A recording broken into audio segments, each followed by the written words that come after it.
Ay. Ay. Isang mapagpalang gabi po sa bawat isa. Una po ang ating pagbati sa mga nangunguna po sa pook na ito. Una sa Kapitan del Barrio, sa mga kagawad at sa mga nasasakupan niya. At ganoon din po sa mga kapatid natin sa Espiritu. Isang magandang araw naman mula sa mataas na kalagayan ng hari, reyna, mga prinsipe, prinsesa, doki, dokesa, lingkod, hanggang sa mababang kalagayan, pati yung mga gwardiya at mga nasasakupan nila. Nandito po tayo sa ikalawang moonlight mission sa lugar na ito para ibahagi yung tinatawag na salita ng Diyos. Kung saan ito po ang pinakapangunahing misyon ng grupo na walang iba. Sinusubo niya ang lahat ng mga lingkod ng Diyos na paroon sa buong sanlibutan at ipangaral ang tinatawag na salita ng Diyos sa lahat ng kinapalo. Sa makatuwid, kasama dito, unang-una yung mga espiritu na hindi natin nakikita, na iyan po ang mga unang nilikha ng Diyos, ang mga bagay na hindi nakikita ng karaniwang mga mata. Na bihira lamang ang mga pinagkalooban makakita sa mga yun. At tayo naman, mga nasa katawang laman, ay nilikha ng Diyos na nakikita ng mga mata kung ano ang anyo natin. Pero dahil nga ang Diyos ay walang hanggan, ang pinakalayunin niya, tayong lahat ay mapunta doon sa tinatawag na walang hanggan. Dahil siya walang pasimula, walang katapusan. Kaya kung aralin po natin dito sa unang aralin, sa Hebreo 2, versikulo 5 hanggang sa 18, ito po ay isang bagay na kinakailangan nating pagnilay-nilayan kung bakit isinulat ang mga bagay na ito. Sabi dito, sapagkat hindi niya ipinasakop sa mga anghel ang sanglibutang darating na siya naming isinasaysay. Bakit po hindi ipinasakop ng Diyos sa mga anghel? Dahil kung pag-aaralan po natin, ang unang nilikha ng Diyos, yaong mga anghel. Bago yung mga tao. Palagay natin, shortcut na lang natin. Huwag na yung ibang mga nilikha ng Diyos. Kasi ang pag-aaralan natin dito, tao at anghel. Bakit hindi niya pinahintulutan na ipasakop sa mga anghel ang sanlibutang darating? Dahil po, nung una, nung likhain niya ang mga anghel, naging kumbaga naghangad yung isang anghel ng kataasan na mas mataas pa siya sa Diyos. Sa makatuwid bagay, yung tinatawag na Lucifer o anghel ng kaliwanagan, na sa kanyang paghahangad na mas mataas siya sa Diyos, na parang naging kaagaw siya ng Diyos, na nagpalagay sa kanyang sarili na siya Diyos na rin, na ipinapantay ang kanyang sarili sa kalagayang pagka-Diyos. Bakit po hindi ipinasakop yung sanglibutang darating? Dahil nga po, kahit anghel na, nagpalagay pa rin sa sarili ng mataas na kalagayan na parang ipinapantay yung lumalang, sa lumalang, yung linalang. Kaya po, naging, kumbaga, ang Diyos ay hindi niya pinili ang anghel na siyang manguna sa sanlibutang darating, kundi meron siyang itinakda sa makatuwid bagay yung kalagayang nasa mababa sa mga anghel. Bakit po? Sabi dito, ngunit pinatunayan ng isa sa isang dako na sinasabi, ano ang tao upang siya'y iyong alalahanin? O ang anak ng tao upang siya'y iyong dalawin? Siya'y ginawa mong mababa ng kaunti kaysa mga anghel, siya'y pinutungan mo ng kalulatian at ng karangalan, at siya'y inilagay mo sa ibabaw ng gawa ng iyong mga kamay. Inilagay mo ang lahat ng mga bagay sa pagsuko sa ilalim ng kaniyang mga paa. Kaya po, sa kalagayan ng tao, siya po ay nilikha na mababa ng konti sa mga anghel. Kaya kung titingnan po natin, balikan natin yung pagkakalikha naman ng tao. Na ang tao, ang unang tao, si Adam, nung likhain ng Diyos, bagamat tinukso ng anghel na naging masama sa paningin ng Diyos, sa makatuwid bagay yung dating Lucifer na naging Satanas, na gusto niya rin sana maging kapanig niya, pero hindi po nasubukan o hindi po natalo o nadaig ang anak ng tao sa makatuwid bagay katulad ni Adam na hindi niya nadala.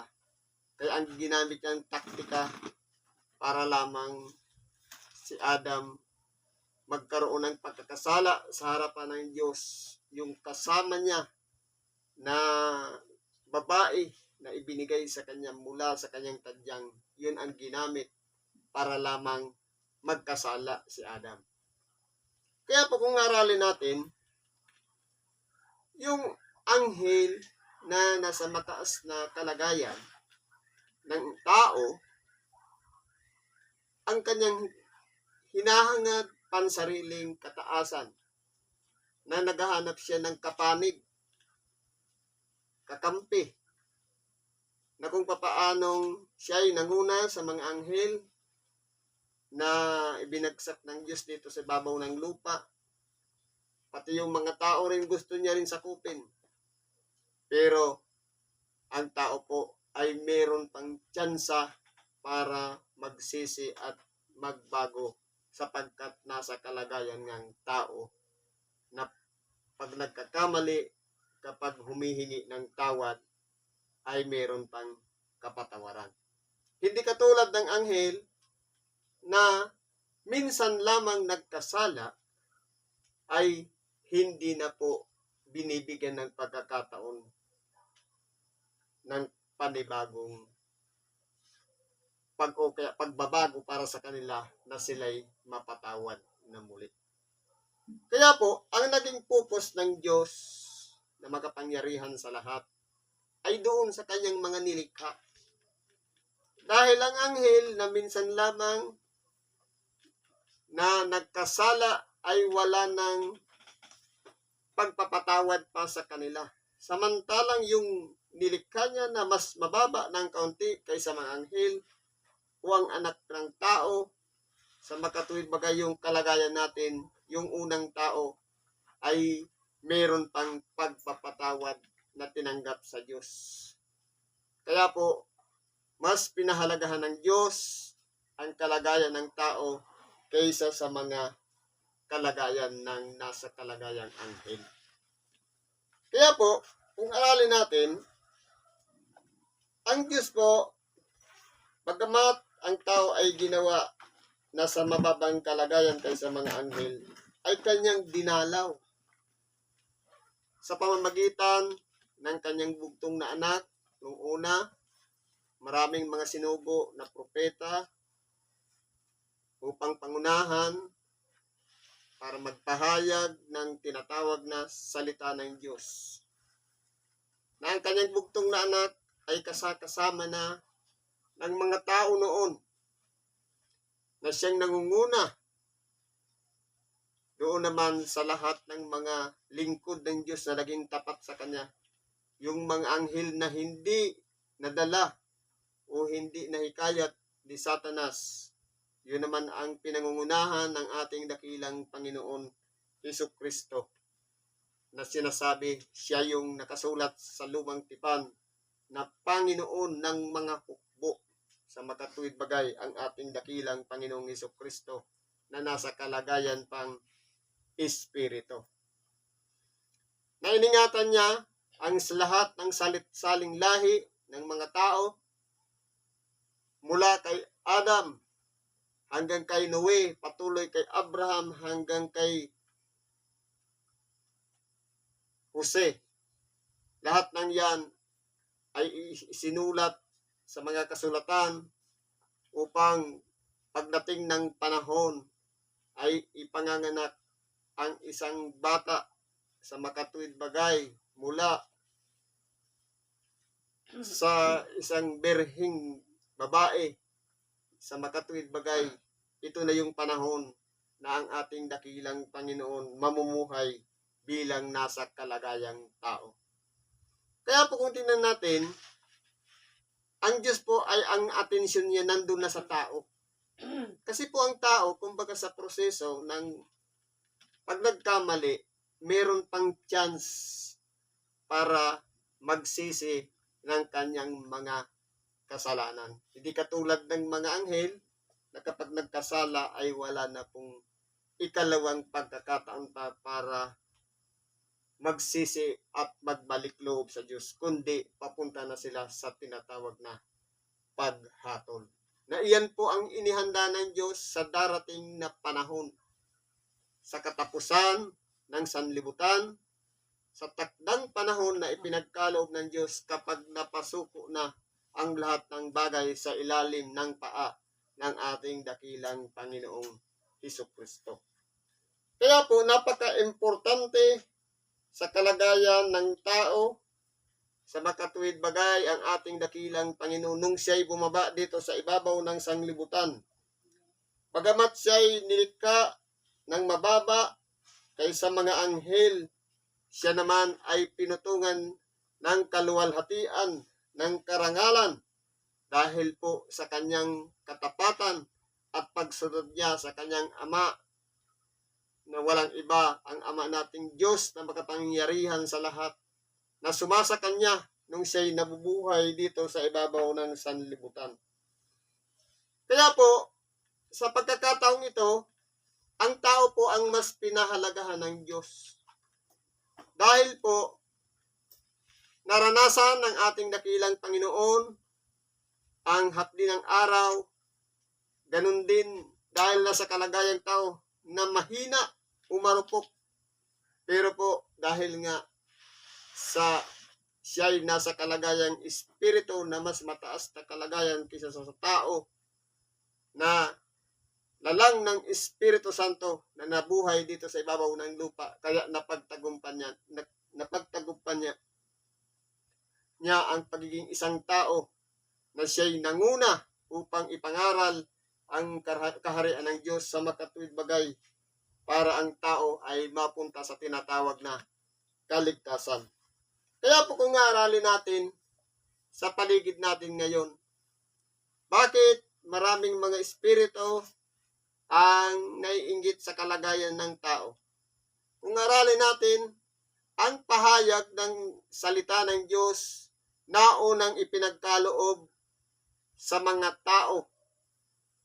Dahil ang ating dakilang Panginoon ay nagkatawang tao at ipinahayag niya ang salita ng Diyos. Na sa pamamagitan, nagpapaliwanag ng salita ng Diyos, sinugo niya ang mga tao na mangaral sa buong sanglibutan. Ganon din ang ginawa ng ating dakilang Panginoon. Nung dumating na ang oras ng kanyang ministeryo, siya ay nagpasimula ng mangaral sa mga tao tungkol sa kaharian ng Diyos. At pagdating ng kanyang kamatayan sa krus, ito na yung pagkakataon na ipinagkalog niya naman ang Ebanghelyo para mangaral sa mga espiritu na kung saan 3 araw siyang nawala nung siya'y mamatay at pagkatapos na siya'y makapangaral sa mga espiritong nasa bilangguan, ito naman yung pagkakataon na siya'y nabuhay na mag-uli sa mga patay o tinatawag na niluwalhating katawan. Kaya po siya ay pinarangalan at binigyan ng pangalang higit sa lahat ng pangalan at pinutungan nang sa ganon maitaas siya at mabigyan ng karangalan na kung ano yung una niyang tinanggap nung unang panahon nung siya'y nasa kalagayan pang espiritu. Ito ang inihanda ng Diyos para sa kanya dahil siya lamang ang kanyang kinalulugdan. Kaya po kung tingnan po natin ang history ng pangangaral ng salita ng Diyos, una na sa mga tao, nung siya'y nabubuhay, pagkatapos saka siya nangaral sa mga espiritong nasa bilangguan, na naging matigas ang ulo, na hindi sumunod sa pangangaral ni Noe noon, na kinutya pa kung bakit siya naglagay ng isang daong sa taluktok ng bundok. Pero hindi nila nalalaman na iyon pala ang plano ng Diyos upang ang tao ay masupil niya sa mga kasamaan dahil sa pakikipag-ugnayan ng mga anghel o tinatawag ng mga anak ng Diyos sa mga babaeng tao na sila'y nakipagniig at nagkaroon ng mga higanting tao na nilikha na piniperwisyo na ang kalagayan ng tao. Kaya po inatulan ng Diyos noon ang sanlibutan sa pamamagitan ng tubig. Sa makatuwid bagay, 8 kaluluwa lamang naligtas dahil po sa kalooban ng Diyos upang muling ipanganak ang mga tao mula sa lahi ni Noe at patuloy na namang dumami na kinakailangan may pagpapasakop sa Diyos. Kaya po, itong aral na ito, pagkatapos ng ating dakilang Panginoon magtagumpay dito sa ibabaw ng sanglibutan. Nung siya'y mamatay sa krus, nangaral siya sa mga espiritu. Nung siya'y bumalik na muli, nabuhay siya bilang niluwalhating katawan. 40 araw pa siyang nabuhay dito sa ibabaw ng lupa. Na binibigyan ng tagubilin ng kanyang mga lingkod, ang kanyang mga alagad, kung papaanong paraan na ang ikabubuhay nila sa ilalim ng kapangyarihan ng Espiritu Santo. Na sila ang magpapatuloy ng pasimulang ginawa ng ating dakilang Panginoon na walang iba ang mangaral ng Ebanghelyo sa lahat ng kinapal. Kaya po, ito na yung inabutan natin na nagpatuloy, lumawak at lahat na ng kaduluduluhan ng sanglibutan ipinangangaral ang tinatawag na salita ng Diyos. Na hanggang ngayon, kahit tayo sa kabila ng maganda na sanang kalagayan sa ating mga tahanan, pero tayo'y nandito pa rin nangangaral ng tinatawag na salita ng Diyos. Sapagkat pinahalagahan natin yung kabutihan ng Diyos na mas una nating hinanap na ang salita ng Diyos ang pahalagahan kaysa pansarili nating pangangailangan. Na bagamat malamig ang panahon, pero nandito tayo, ipinagkakaloob natin ng oras, panahon, hindi lamang para pahalagahan ang sarili, kundi pahalagahan din natin yung mga taong nakapalibot sa lugar na ito. Ganon din yung mga espiritu na uhaw din at nangangailangan ng pagkalinga ng Diyos sa makatuwid bagay yung makarinig ng salita ng Diyos. Sabi dito, inilagay mo ang lahat ng mga bagay sa pagsuko sa ilalim ng kanyang mga paa. Sapagkat nang pasukuin niya ang lahat ng mga bagay sa kanya, ay wala siyang iniwan na di sumuko sa kanya. Ngunit ngayon ay hindi pa natin nakikitang sumuko sa kanya ang lahat ng mga bagay. Totoo po, ano po ba itong pagsuko na itong sinasabi dito sa banal na kasulatan? Na ang lahat ng mga bagay ay kinakailangan ilagay sa ilalim ng ating dakilang Panginoon. Totoo po, na pagtagumpayan niya ang tinatawag na kamatayan. Bagamat po maraming mga tao ang hindi nagustuhan ang ginawa ng ating dakilang Panginoon, na ang pinakalayunin lamang kapag hindi nila nagustuhan ay kinakailangan patayin, sapagkat kapag natigil na o hindi na humihinga ang tao, makakabuelo na naman sila. Pero hindi nila alam na nakatakda talagang mamatay ang ating dakilang Panginoon. Nung siya'y mabuhay na maguli sa mga patay, ito na po ang pagtatagumpay niya sa kamatayan. Sabi sa ibang bahagi ng banal na kasulatan, ang kahuli-hulihan na pagtatagumpayan ng ating dakilang Panginoon, walang iba ang kamatayan. Sa makatuwid, lahat ng mga nagsisisunod sa Kanya, maging tao man o mga espiritu, kapag tayo'y naging tapat sa Diyos, tayo naman ay magiging katulad ng ating dakilang Panginoon na pagkakalooban niya tayo ng tinatawag na buhay na walang hanggan.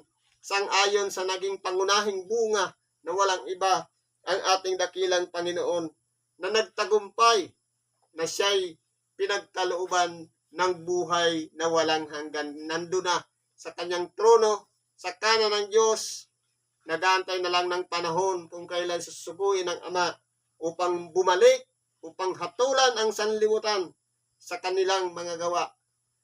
Kaya po habang hindi pa dumarating ang pamabalik ng ating dakilang Panginoon, ipinapangaral ang salita ng Diyos upang ito ay maging daan na ang tao ay makaalam ng katotohanan, na ang pamumuhay para natin dito sa ibabaw ng sanglibutan ay hindi lamang para kumain, uminom, magsaya, kundi kinakailangan pahalagahan din natin ang aral o salita ng Diyos, na sa pamamagitan po nito ito ang magiging daan upang mapunta tayo sa tinatawag na walang hanggan. Bagamat tayo ay nasa kalagayan pang may hangganan sa makatuwid, daranas pa tayo ng kamatayan. Kaya sasabi sa ibang bahagi ng banal na kasulatan, maliban na ang butil mamatay, ay hindi siya magkakaroon ng buhay. Sa makatuwid, lahat ng tao ay kinakailangan daranas ng kamatayan at saka na ipagkakaloob ang walang hanggang buhay. Kaya po, normal lamang sa tao ang mamatay, sapagkat yun talaga ang disenyo ng Diyos sa tao, na may hangganan, may kahinaan, may karpukan. Kaunti lamang kapabayaan sa sarili, nagkakaroon na ng karamdaman hanggang sa humahantong sa kamatayan. Dahil limitado lang po ang pamumuhay dito sa ibabaw ng sanlibutan. Nagkakagulang, kumukulubot ang balat, may hangganan o kaya may limitasyon. Kasi pa ang programa ng Diyos, siya po'y nasa kalagayan ng walang hanggan. Wala siyang pasimula, kaya naman ang nais niya, lahat ng tapat na sumusunod sa Kanya ay maging kasama niya doon sa Kanyang walang hanggang kalagayan sa makatuwid naman tayong mga tao. Sa pagtatagumpay din natin, kapag nadaig natin ng sanglibutan, tayo naman ay pagkakalooban ng walang hanggang buhay. O kaya buhay na walang hanggan. Kaya po, nung sumuko o napasuko ng Diyos o ng ating dakilang Panginoon ang kamatayan, lahat naman tayo ay magmamana noon. Maging tapat lang tayo sa Diyos at sumunod tayo sa Kanyang kalooban. Sabi dito, kundi nakikita natin ang ginawang mababa ng kaunti kaysa mga anghel sa makatuwid ay si Jesus, na dahil sa pagbata ng kamatayan ay pinutungan ng kaluwalhatian at karangalan, upang sa pamamagitan ng biyaya ng Diyos ay lasapin niya ang kamatayan dahil sa bawat tao. Kaya po, ang pagkamatay ng ating dakilang Panginoon ay hindi po katulad ng kamatayan na dinaranas natin. Kundi may layunin po ang Diyos sa kanyang kamatayan. Walang iba, yung pagsasakripisyo ng kanyang buhay, na nag-iisang buhay na mahalaga sa lahat ng mga bagay. Wala po siyang katumbas na halaga dito sa ibabaw ng sanglibutan. Na kung titingnan natin, una munang ginawang programa ng Diyos, nagbigay siya ng mga kautusan, ng pamamaraan kung paano ang tao kapag nagkakasala ay kinakailangan merong katumbas na paghahain upang mapatawad ang kanyang mga kasalanan. Pero dahil nga hindi na nakaya ng pag-aalay ng mga buhay na hayop ang tao sa kanilang pagkakasala, kaya sa huling pagkakataon sinugo niya na ang ating dakilang Panginoong Hesukristo na siya na ang pinaka panghandog para sa lahat ng pagkakasala, na ang gagawin na lang ng tao sampalatayanan ang ginawang pag-alay ng buhay ng ating dakilang Panginoon, at pagkatapos doon tatanggapin na natin ang kapatawaran walang hanggan kapag tayo sumunod na at nagpasakop sa Diyos. Kung hindi man natin kayang baguhin ang ating mga sarili, meron siyang Espiritu Santong inilagay sa bawat isa upang siyang maging katuwang natin, na bagamat nahihila pa rin tayo ng pagkakasala, pero mayroong Espiritu Santo na nagbibigay sa atin ng kalakasan upang hindi tayo manghina o manglupaypay man, magtagumpay din tayo dito sa ibabaw ng sanglibutan. Dahil po, nabubuhay pa tayong tao. May kahinaan pa rin. May karupukan. Pero salamat sa Diyos dahil sa kanyang Espiritu Santo na itinatak sa bawat isa sa atin. Ito po ang nagbibigay sa atin ng tamang direksyon kung paano natin mapagtatagumpayan ang buhay dito sa ibabaw ng sanlibutan. Kaya po ang ating dakilang Panginoon, nandun niya siya sa kanyang trono, nakaluklok dahil po sa kanyang pagtatagumpay. Sabi po dito, sapagkat marapat sa kanya na pag-ukulan ng lahat ng mga bagay at sa pamagitan niya ang lahat ng mga bagay sa pagdadala ng maraming anak sa kaluwalhatian, na gawing sakdal siyang may gawa ng kaligtasan dahil kaligtasan nila sa pamamagitan ng mga sakit. Sabi sa ibang bahagi, o sakit o mga paghihirap o pagtitiis. Kaya po ang ating dakilang Panginoon, dahil po siya lang po ang nagtagumpay. Alam niya kasi ang mga mangyayari na sa totoo lang, ang lahat ng nakapaligid sa ating dakilang Panginoon ay nasa mababang kalagayan dahil nabuhay lang na tao na ipinanganak ng mga magulang natin hanggang sa matuto ng mga kaalaman sa sanlibutan. Pero po, naiba ang ating dakilang Panginoon. Sapagkat, bago pa ang mga tao nilikha, bago pa ang lahat ng mga bagay, maging mga hindi pa nakikita, naroon na siya, kasama na siya ng Diyos. At nung nabuhay siyang tao, ipinakilala siya ng Diyos. Nung siya'y tumanggap ng bautismo mula kay Juan Bautista, mayroong tinig na pumapailang lang na sinasabi, ito ang aking anak na siya kong kinalulugdan, siya ang inyong pakinggan. At pagkatapos, nung dumating naman ang pagkakataon na pumanhik ng bundok ang ating dakilang Panginoon kasama si Santiago, si Pedro at Juan, na napakita doon si Moises at ganoon din si Elias, muling nagpatutuo na naman ang Diyos na sinasabi, ito ang aking anak na kinalulugdan, siya ang inyong pakinggan. Kaya po, ang pagkabuhay ng ating dakilang Panginoon o ang kanyang kalagayan ay kakaiba sa lahat ng mga tao. Na, kumbaga, maraming mga pagpapatutuo ang ginawa ng ating dakilang Panginoon na sinasaksihan ng Ama para lamang siyang ating pakinggan.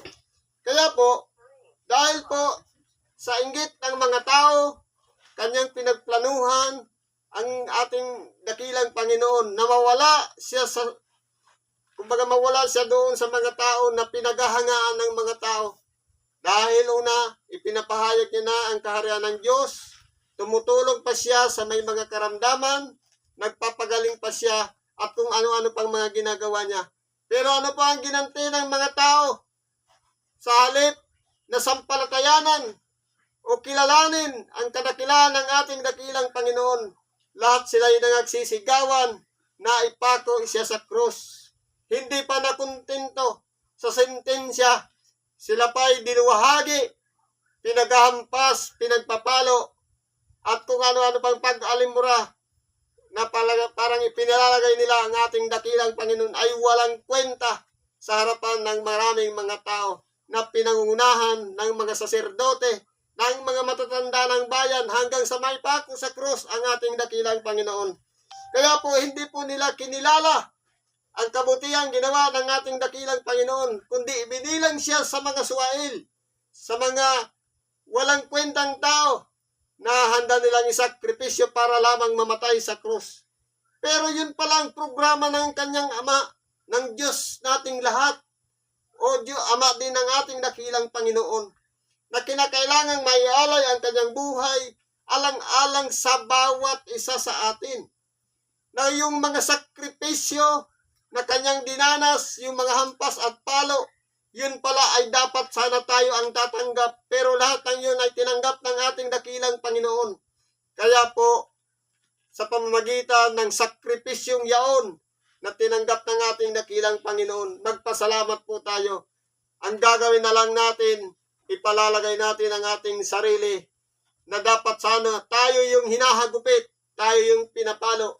Pero dahil sa kalooban ng Diyos, ang gagawin na lang natin, sampalatayanan ang ginawa ng ating dakilang Panginoon, na siya po ang magbibigay sa atin ng kapatawaran sa makatuwid bagay, yung ibuhos niyang dugo sa krus ng Kalbaryo, na patawad na ang ating mga pagkakasala.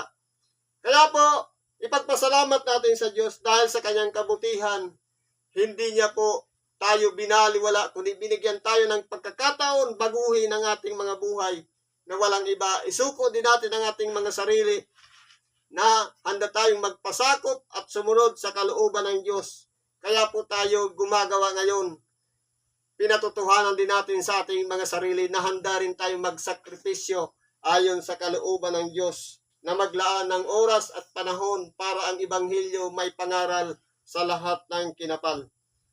Sabi po dito, sapagkat ang nagpapaging banal at ang mga pinapaging banal ay pawang sa isa, na dahil dito'y hindi niya nahihiyang tawaging silang mga kapatid na sinasabi, ibabalita ko ang iyong pangalan sa aking mga kapatid, sa gitna ng kapisanan awitin ko ang kapurihan mo. At muli ilalagak ko ang aking pagkakatiwala sa kanya, at muli narito ako at ang aking mga anak na ibinigay sa akin ng Diyos. Kaya po, ang lahat ng mga tao na nagsisuko at sumunod sa kalooban ng ating dakilang Panginoong Hesukristo, hindi niya po kakaligtaan yan, o hindi niya po pababayaan yan. Saan man siya naroon, ay doon naman tayo doon. Ibig sabihin, lahat ng mga nagsisitiwala at sumusunod at nagpapasakop sa ating dakilang Panginoon, alam na ang kalalabasan o kalalagyan kung saan paroroon. Sapagkat kung saan naparoon ang ating dakilang Panginoon, tayo naman ay doroon. Kaya po, simple lang naman po, ikukunik lang natin ang ating sarili doon sa kapatawaran na ipinagkaloob ng Diyos, na walang iba, sampalatayanan lang natin ang pag-aalay ng buhay ng ating dakilang Panginoon, na hindi na tayo maggagawa ng sarili nating mga gawa upang mapatawad ang ating mga kasalanan, kundi yung puwersa na lang ng pananampalataya, na sa pamamagitan po ng pag-aalay na yon, mapapatawad na ang ating mga kasalanan. Kaya po, sa mga nagsisusunod at nagpapasakop sa Diyos, isa pong pribilehiyo o pagkakataon na minsan lamang ipinagkaloob sa lahat ng mga nilikha ng Diyos, na walang iba, ang minsan lamang pag-alay ng buhay ng ating dakilang Panginoon, at pagkatapos yun ay ang paghuhukom na. Kaya po, magpasalamat tayo dahil sa Diyos na makapangyarihan sa lahat, binigyan pa tayo ng pagkakataon sumunod sa kalooban ng Diyos. Salamat po sa kanyang bugtong na anak na nag-alay ng kanyang buhay alang-alang sa bawat isa sa atin. Dahil sa ang mga anak ay may mga bahagi sa laman at dugo, siya na may gayon ding nakabahagi sa mga tao, upang sa pamamagitan ng kamatayan ay kanyang malipol yaong may pagkahari sa kamatayan, sa makatuwid bagay ang dyablo. Kaya po, kung titingnan natin, nasa kapangyarihan po kasi ng dyablo ang kamatayan. Pero po, nung tanggapin ang ating dakilang Panginoon, na siya'y mabuhay na mag-uli sa mga patay, sa makatuwid, ito na yung umpisa ng kanyang pagtatagumpay. Kaya po, kung dahil sa kalooban ng kalaban ng Diyos o ng dyablo, na ang tao ay dinadala niya sa tinatawag na pagtukso para mapunta sa pagkakasala, at pagkatapos na kapag nagkasala na, kapag lumalaki na, nagbubunga po yan ng kamatayan. Yan po kasi ang pinakaplano ng dyablo. Pero po, ang ating dakilang Panginoon, pinagtagumpayan niya ang pamumuhay bilang isang tao.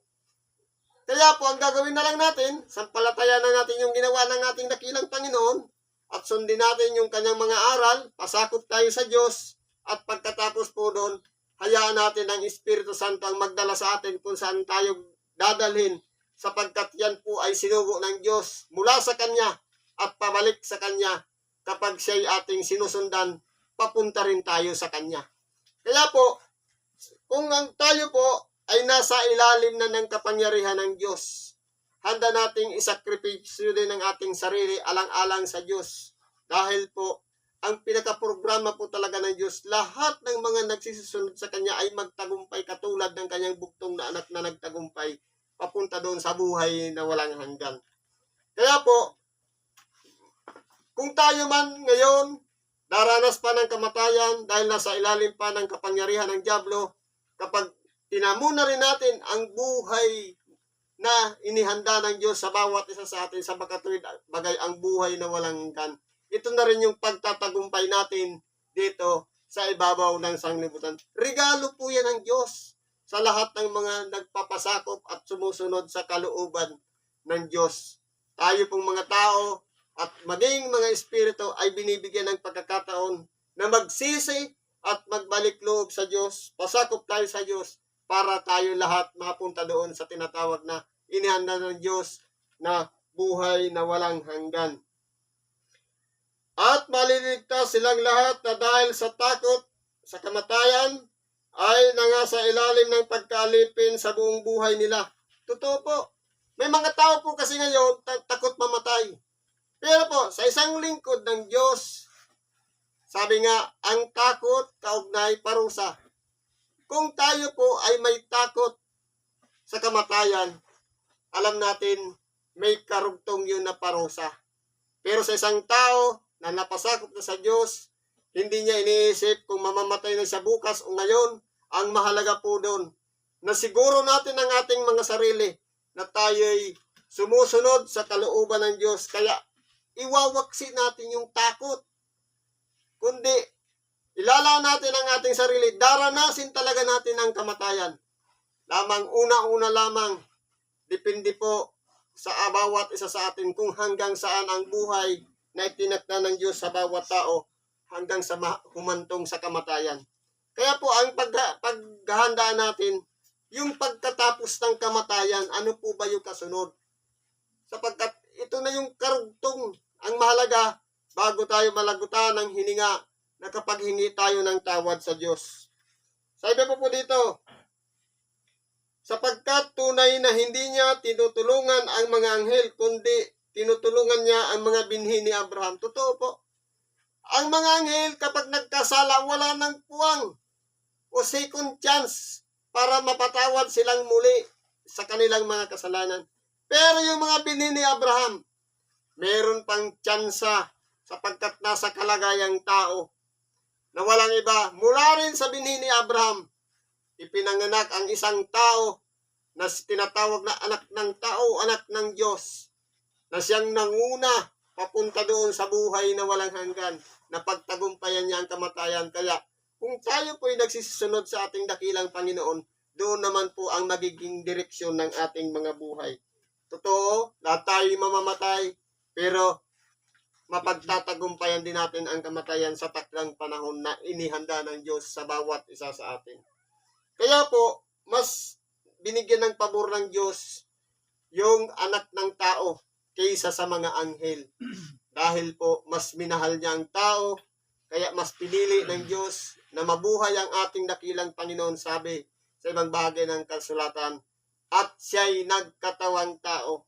Ibig sabihin, bagamat na sa mababang kalagayan ng kaunti sa mga anghel ang buhay ng isang tao, subalit sa kalagayang tao, mas pinili niyang doon mabuhay ang bugtong na anak ng Diyos sa makatuwid bagay ang ating dakilang Panginoon, sapagkat meron pang tiyansang baguhin. Na bagamat ang tao'y sumasama, namamatay, pero meron pang chance para baguhin muli. Kaya po, ito yung pinakamagandang programa ng Diyos na bagamat mas mababa ng kalagayan sa mga anghel ang mga tao, pero papunta naman doon sa kaluwalhatian ng Diyos. Kaya po, tayong lahat ay magtatagumpay, magpasakop lang tayo sa ating dakilang Panginoon at sa kanyang aral o ebanghelyo, tayo rin po ay magtatagumpay. Kaya nararapat sa kanya na sa lahat ng mga bagay ay matulad sa kanyang mga kapatid, upang maging isang saserdoting maawain at tapat sa lahat ng mga bagay na naukol sa Diyos, upang gumawa ng pampalubag loob patungkol sa kasalanan ng bayan. Palibasay nagbatas siya ng pagkatukso, siya ay makasasaklulo sa mga tinutukso. Totoo po, nagbata ang ating dakilang Panginoon ng pagkatukso at kanyang napagtagumpayan. Kaya hindi niya po pababayaan tayo ng mga tinutukso na ibabaliwalain na lang na tayo'y masilo ng mga tukso na yan. Tutulungan tayo ng ating dakilang Panginoon. Bagamat minsan, naaalala lang natin ang ating dakilang Panginoon kapag oras ng pangangailangan, kapag oras na meron tayong mga problema, mga tukso o karamdaman, pero palagi po siyang naririyan. Handa niya po tayong bigyan ng proteksyon para magtagumpay tayo dito sa ibabaw ng sanglibutan. Kaya po, siya ay tinawag na saserdote, na dakilang saserdote, dahil ang lahat ng mga tao na hinirang para maging saserdote, sila ang naging daan upang maghain ng mga bagay patungkol sa mga kasalanan. Pero tinawag siyang dakilang saserdote dahil sarili niya mismo ang kanyang inialay upang sa ganon ang tao lahat magtamo ng tinatawag na kapatawaran. Ngayon po, pagkukulan natin ng pansin ng isa pang aralin. Sabi po sa 1:12, 44 hanggang sa 50. At si Jesus ay sumigaw at nagsabi, ang sumasampalataya sa akin ay hindi sa akin sumasampalataya, kundi doon sa nagsugo sa akin. Totoo po, lahat tayo ay may pananampalataya sa ating dakilang Panginoon. Dahil nakilala natin siya sa pamamagitan ng mga kasulatan na ipinapangaral sa buong sanglibutan ang pangalan ng ating dakilang Panginoong Hesukristo. Pero po, masigit nating sampalatayanan yung nagsugo sa Kanya, sapagkat siya po ang promotor, siya yung pinagmulan upang ang ating dakilang Panginoon suguin dito sa ibabaw ng sanglibutan. Sapagkat kung hindi po kalooban ng Ama na ibigin ang tao o kaya pahalagahan na bigyan ng pagkakataon ng pagmamahal ng Diyos, hindi niya po susuguin ang kanyang bugtong na anak. Kaya pasalamatan natin ang Diyos na makapangyarihan sa lahat. Dahil mahal na mahal niya po ang mga tao. Lalong-lalo na yung nagpapasakop, sumusunod sa ating dakilang Panginoon. Kaya, halimbawa, sa Ebanghelyo, ipinapangaral natin ang ating dakilang Panginoon at sumasampalataya tayo sa Kanya. Hindi lang siya ang dapat nating sampalatayanan, kundi yung pinagmulan niya, yung nagsugo sa Kanya. Kaya niya isinakripisyo ang kanyang buhay dahil po sa pag-ibig niya sa atin.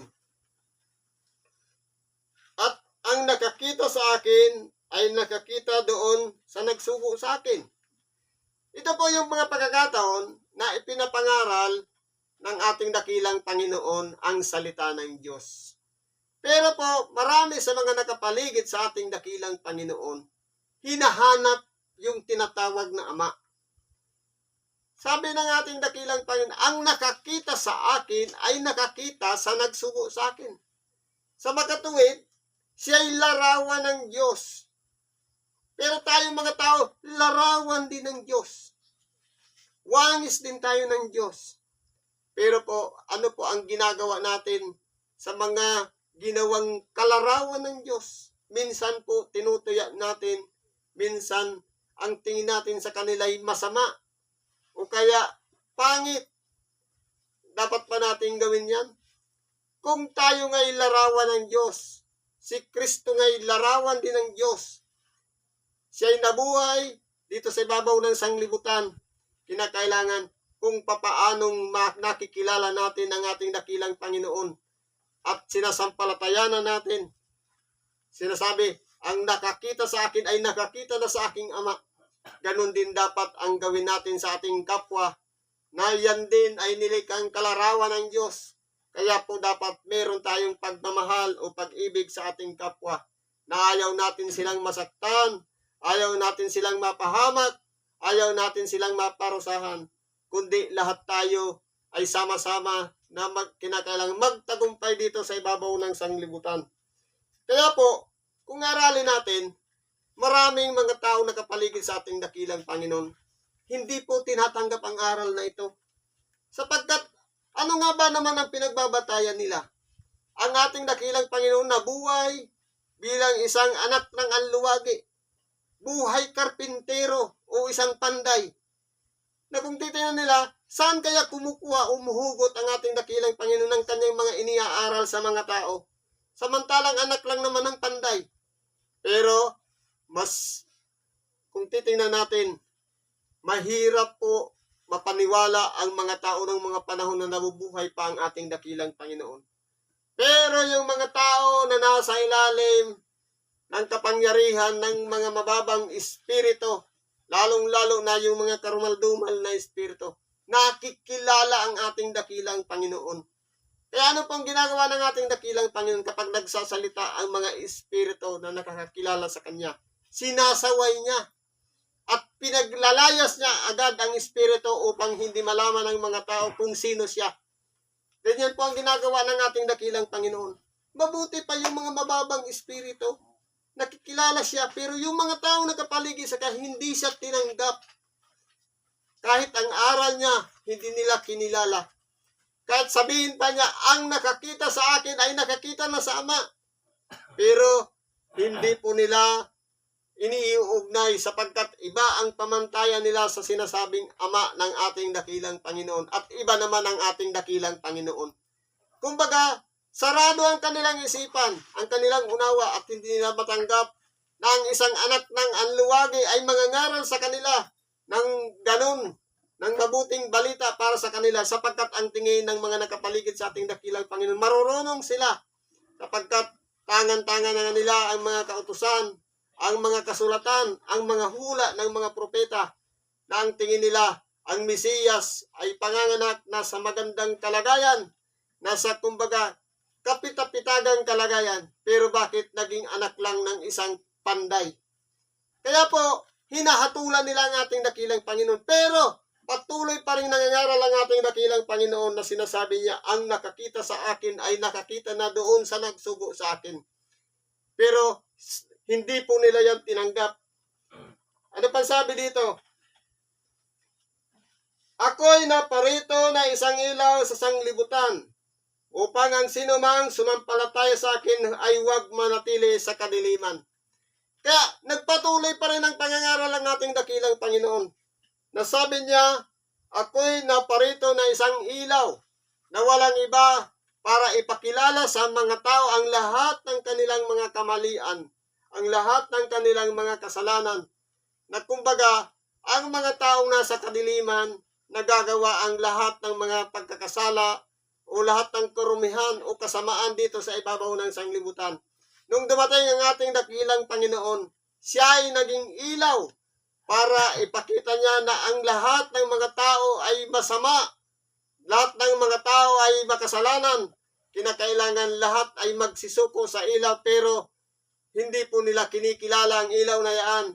Walang ibang ating dakilang Panginoon, kundi kanilang kinukutya at minsan ipinaparatangan pang may demonyo at hindi nila matanggap ang aral ng ating dakilang Panginoon. Kahit tayo man, kung sarado ang ating pag-iisip, anumang mga bagay na itinuturo sa atin, minsan nagiging sarado din ang ating pag-iisip. Naging katulad din tayo ng mga taong nakapaligid sa ating dakilang Panginoon. Kaya po, sa mga tao na nagiging ilaw o liwanag para ang tao ay baguhin, turuan para makapagsisi at makapagbalik loob sa Diyos. Pasalamat po tayo kung dumarating yung punto na yan sa buhay natin, na tayo pong lahat ay makapagbalik loob sa Diyos, makapagsisi, makapaghingi ng tawad sa Kanya. Yun dapat ang hanapin natin. Yun dapat ang pakanasain natin. Na hindi yung nabubuhay lamang tayo dito sa ibabaw ng sanlibutan, sapat na yung kumakain tayo ng 3 beses, o kaya magsaya, o kaya ipagkalooban natin ng kaligayahan ng ating mga sarili. Kundi higit sa lahat, masumpungan natin na tayo lumalakad sa kadiliman at merong ilaw na tumatangalaw sa bawat isa sa atin para tayo makapagsisi at makapagbalik loob sa Diyos. Ito na po yung liwanag na hinihintay natin. Kaya habang naririyan, ipinapangaral ang salita ng Diyos, ito na yung umpisa para makilala natin kung sino yung ilaw na yan, na walang iba. Ang pangalan ng ating dakilang Panginoon ipinangangaral upang siyang maging liwanag, tanglaw sa bawat isa sa ating nasa kadiliman. Ano pang sabi dito? At kung ang sinumang tao ay nakikinig ng aking mga pananalita at hindi ingatan, ay hindi ko siya hatulan, sapagkat ako'y naparito upang humatol sa sanlibutan, kundi upang iligtas ang sanglibutan. Kaya po yung unang pagdating ng ating dakilang Panginoon nung nabuhay siya dito sa ibabaw ng sanglibutan, siya po ang naging liwanag o tanglaw. Nang sabi niya, ang sino mang tao ay nakikinig sa aking pananalita at hindi ingatan, hindi ko siya hatulan. Sa makatuwid, halimbawa, napakinggan natin ang salita ng Diyos, pero hindi tayo nag-ingat, hindi natin nasunod ang kanyang mga aral o tinatawag na ebanghelyo, hindi pa tayo hatulan, kundi ililigtas muna tayo ng Diyos sa pamamagitan ng ating dakilang Panginoong Hesukristo. Kumbaga, ang pagparito niya nung una, walang iba, iligtas ang sanglibutan. Kinakailangan niya muna kasing ialay ang kanyang buhay para ang lahat ng mga tao ay mapatawad sa kanilang mga kasalanan. Ano po yung naging sigaw niya sa unang palabra? Ama, patawarin mo sila sa kanilang mga kasalanan sapagkat hindi nila nalalaman ang kanilang mga ginagawa. Marahil, tayo po noon nagkakasala, malaya nating nagagawa ang lahat ng bagay, pero hindi natin nalalaman ang ating mga ginagawa na iyon pala ay isang kasalanan. Kaya po, ang unang pagparito ng ating dakilang Panginoon, kaligtasan po ang daladala niya. Sa magkatuwid, bigyan tayo ng panibagong pagkakataon, makapagsisi, at makapagbalik loob sa Diyos. Yun po ang unang inihanda ng Diyos sa mga tao. Kaya sinugo niya ang kanyang bugtong na anak. Sabi nito, ang nagtatakwil sa akin at hindi tumatanggap sa aking mga pananalita ay mayroong isang hahatol sa kanya. Ang salitang aking sinalita ay siyang sa kanya'y hahatol sa huling araw. Sa makatuwid po pala, sa muling pagbabalik ng ating dakilang Panginoon, dahil nga nag-iwan siya ng mga aral, paano ba mangyayari na sa loob ng isang araw, tayong lahat ay hatulan ng Diyos? Sa makatuwid bagay, yung iniwan niyang aral na ipinapangaral sa lahat ng dako ng mga ibang hilista, ng mga tagapagturo o iba-iba pang mga ngaral, mga pastor. Kapag iyan po ay inilagay na natin sa ating mga puso na pinakabatayan ng ating pamumuhay, kapag hindi po natin yan iningatan, ito rin po ang hahatol sa atin sa huling araw. Sa makatuwid, sa pagbalik ng ating dakilang Panginoon, kapag tayo po ay nag-ingat ng mainam doon sa mga aral na ating tinanggap, tayo po ay unang agawin sa mga langit. Sa makatuwid bagay, meron pang panghuling pagkakataon, yung paghatol na sa mga tao. Doon naman yun sa mga hindi nag-ingat. Hahatulan tayo base sa aral na ating tinanggap na nakasulat sa ating mga puso na isinulat ng Diyos. Sabi nga sa ibang bahagi ng banal na kasulatan, hindi ko na ikangay susulat ang aking mga kautusan sa pamamagitan ng mga tapyas na bato, kundi sa isang pusong laman na doon na nakalimbag ang mga salita ng Diyos na kung minsan tayo po akala natin kapag tinanggap lang natin ang salita ng Diyos, babaguhin lang natin ang ating mga sarili, pagkatapos nun wala na. Hindi natin nalalaman na yung aral para na yun ay nananatili sa ating mga kalooban, na kapag bumalik na muli ang ating dakilang Panginoon, ito po ang babatayan ng paghatol sa atin, yung salitang tinanggap natin sa oras ng pagsamba, sa oras na nakikinig tayo ng salita ng Diyos. Doon po tayo huhusgan, doon sa aral na yun na ating tinanggap, na hindi natin pwedeng sabihin, hindi ko yan narinig. Hindi pa din sabihin, hindi ko napakinggan ang pangaral na yan o salita ng Diyos na yan. Hindi po natin maikakaila, sapagkat kung tayo po ay kinikilala natin ang aral na ating napapakinggan, papahalagahan po natin siya at iingatan natin sa ating mga puso. At sisikapin nating magawa yung mga aral na yon na isinulat ng Diyos sa ating mga puso, para pagbatayan natin na kung tayo po ay pinahalagahan natin yun at iningatan natin, hindi po tayo mapapabilang doon sa mga hahatulan ng Diyos, doon mapunta sa mga dagat-dagatang apoy. Kung tayo po ay naging maingat, ililigtas po tayo ng Diyos at meron pong nakatakda sa atin doon sa piling niya, doon sa buhay na walang hanggan na kasama niya. Tayo po ay mapapabilang doon kung pag-ingatan lang po natin ng aral na ating pinapakinggan, na bagamat iba-ibang panahon, sa oras ng pagsamba, minsan sa pakikinig lamang ng Ebanghelyo sa mga radyo, TV at kung ano-ano pa man na parte ngayon, dahil nasa kalagayan na tayong advanced technology, kapag napakinggan natin ang salita ng Diyos at pinagnilay-nilayan natin, ito na po ang hahatol sa atin sa oras na hindi natin ginawa yung aral na yaon. Kaya po, habang naririyan pa, tinutulungan tayo ng Diyos sa pamamagitan ng kanyang kapangyarihan o Espiritu Santo. Manatili po tayo doon sa mga bagay na itinuro sa atin ng ating dakilang Panginoon. Yung mga aral ng paghingi ng tawad, pananampalataya, paggawa ng mabuti sa kapwa, hanggang sa masumpungan natin na tayo'y mapabilang doon sa kanyang pinaghandaan na pagkalooban ng buhay na walang hanggan. Sabi po dito, ang nagtatakwil sa akin at hindi tumatanggap sa aking pananalita, mayroong isang hahatol sa kanya ang salitang aking sinalita. Totoo po yan. Kaya po, yung sinalita ng ating dakilang Panginoon na isinulat dito sa mga kasulatan at ipinapangaral ng mga ebanghelista, pastor at kung ano-ano pa man, mahalaga po yun. Para po yun sa kaligtasan natin. Kaya po, huwag nating babaliwalaan doon. Mga wala na lang ang pudlit o mga tuldok, pero ang aral ng Diyos ay mananatili po yan magpakailanman. Sapagkat siya po ay walang hanggan. Madadala natin siya doon sa walang hanggan, sa kabilang buhay.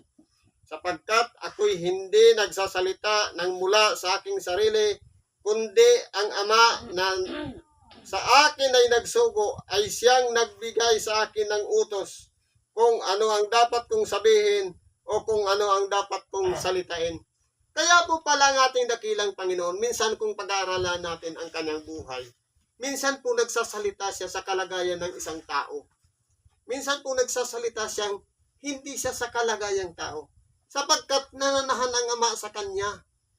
Na naroroon, palagi niyang kasakasama ang kanyang Ama, ipinapangaral niya ang salita ng Diyos, hindi lang para sa sarili niya, kundi kung ano yung plano ng Diyos na ang tao ay kinakailangan, masumpungan niya yung pagsisisi at pagbalik loob sa Diyos. Kaya po, dinadahan-dahan niya.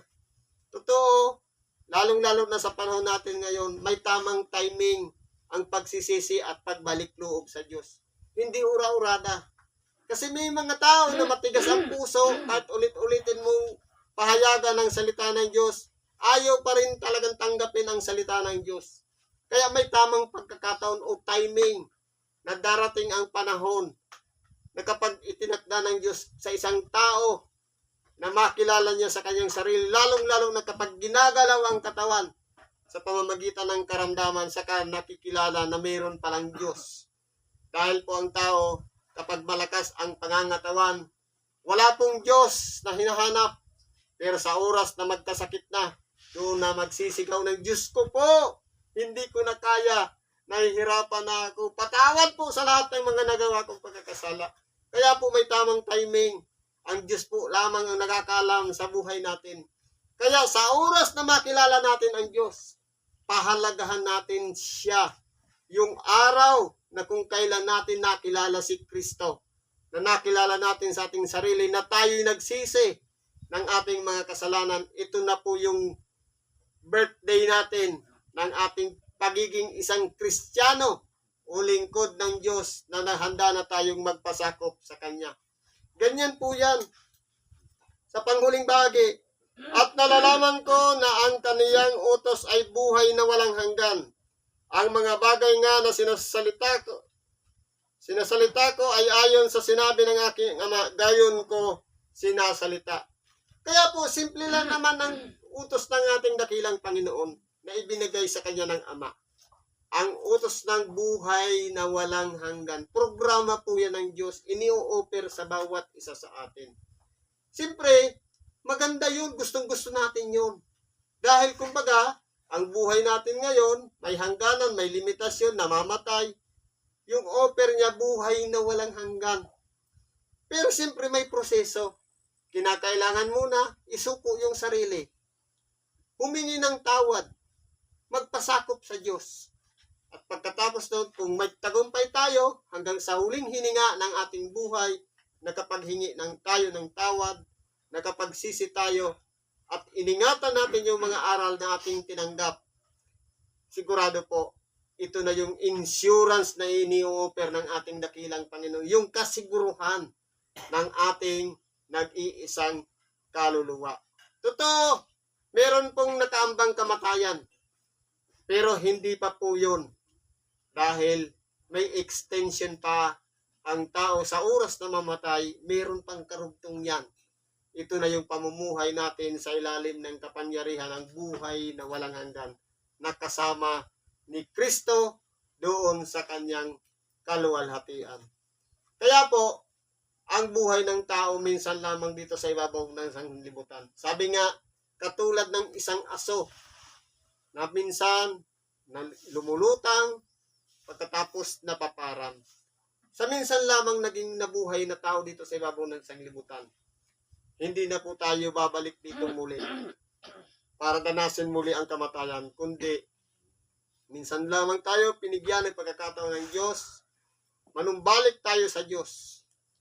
Ano man ang mga tinanggap natin, sabi nga, ang buhay ng tao katulad ng isang damo sa parang, na pagkaminsan makikita natin ang kagandahan, pero kinabukasan o kapagkatapos, iginagatong sa kalan. Kaya po, habang tayo pa'y nakakapaggawa ng kabutihan sa ating kapwa, palagi pong panatilihin natin sa ating sarili ang kabutihang yaon, sapagkat yan po ang mga bagay na pinakahalimbawa na dapat nating ingatan papunta doon sa buhay na walang hanggan. Siguro hanggang dito na lang pakikibahagi natin sa oras na ito. Salamat po sa Diyos. At naway, ito natin ang ating sarili sa pagsunod sa kalooban ng Diyos. At tiyak po na may regalo po ang Diyos sa bawat isa sa atin. Salamat po sa Diyos at magandang gabi sa bawat isa sa atin. Ang magsabi